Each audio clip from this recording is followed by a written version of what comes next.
दोस्तों, एक सूटकेस जो चुपचाप बाथरूम में पड़ा था, लेकिन उसमें छुपा था एक ऐसा सच जो दिल दहला दे।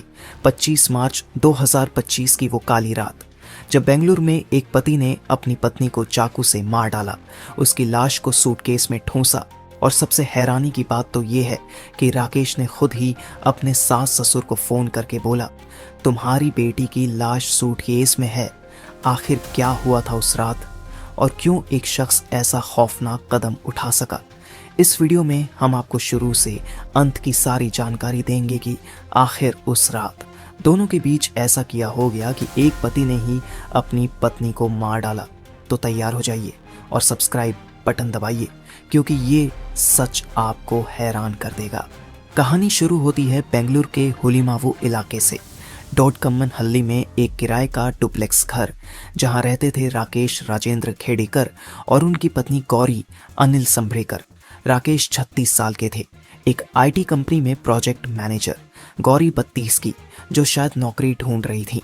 दोनों महाराष्ट्र से थे और फरवरी 2025 में बेंगलुरु आए थे। बाहर से देखो तो सब ठीक था, नई जगह नई जिंदगी, लेकिन अंदर की कहानी कुछ और थी। और फिर आया 25 मार्च 2025 का वो दिन, एक रात जो इनकी जिंदगी को हमेशा के लिए बदल देगी। उस रात घर में सन्नाटा था, लेकिन अचानक एक बहस शुरू हुई। पुलिस के मुताबिक राकेश और गौरी के बीच किसी बात पर तनाव बढ़ गया। शायद पैसे की कमी थी या गौरी को जॉब न मिलने का दबाव। बात छोटी से शुरू हुई होगी, लेकिन खत्म हुई एक खौफनाक मोड़ पर। राकेश ने गुस्से में चाकू उठाया। उसने गौरी पर हमला कर दिया। एक बार नहीं, बल्कि कई बार। गौरी के गले और पेट पर गहरे घाव थे, वो चीख भी न सकी और कुछ ही पलों में सब खत्म हो गया। लेकिन राकेश यहीं नहीं रुका। उसने गौरी के शव को उठाया, एक सूटकेस में डाला और उसे बाथरूम में छोड़ दिया। सोचिए, जिसके साथ आप सालों से जिंदगी बिता रहे हो, उसे एक सूटकेस में बंद कर देना, कितना डरावना है ये।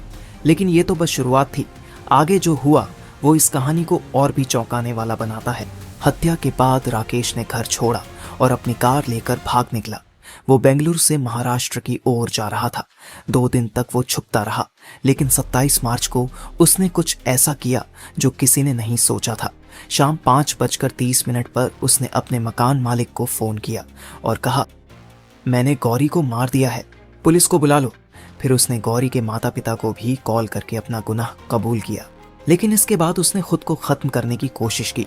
महाराष्ट्र के मुंबई बेंगलुरु हाईवे पर सतारा जिले के शिरवाल के पास उसने जहर खा लिया। जब पुलिस को उसकी लोकेशन मिली, वो बेहोश पड़ा था। उसे पहले शिरवाल के अस्पताल ले जाया गया, फिर पुणे के ससून अस्पताल में भर्ती किया गया। उधर बेंगलुरु में हुलीमावू पुलिस घर पहुंची। दरवाजा बंद था तो ताला तोड़ा गया। अंदर बाथरूम में वो सूटकेस मिला, जिसमें गौरी का शव अभी भी वैसा ही था।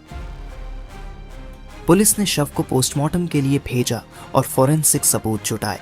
राकेश अभी पुणे के अस्पताल में है और 28 मार्च 2025 तक वो पुलिस हिरासत में इलाज करवा रहा था। बेंगलुरु पुलिस उसे वापस लाने की तैयारी कर रही है।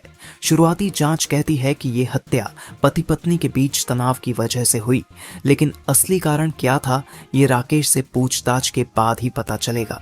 दोस्तों, ये कहानी हमें सोचने पर मजबूर करती है। क्या एक छोटा झगड़ा इतना बड़ा गुनाह करवा सकता है? आपकी क्या राय है, कमेंट में बताइए। और ये भी सोचिए कि क्या रिश्तों में छुपा तनाव इतना खतरनाक हो सकता है कि एक इंसान अपने ही अपनों को खत्म कर दे। ये केस सिर्फ एक हत्या की कहानी नहीं, बल्कि एक सबक भी है कि हमें अपने रिश्तों को समझने और संभालने की जरूरत है, वरना नतीजे ऐसे हो सकते हैं जो जिंदगी भर का दाग छोड़ जाएं।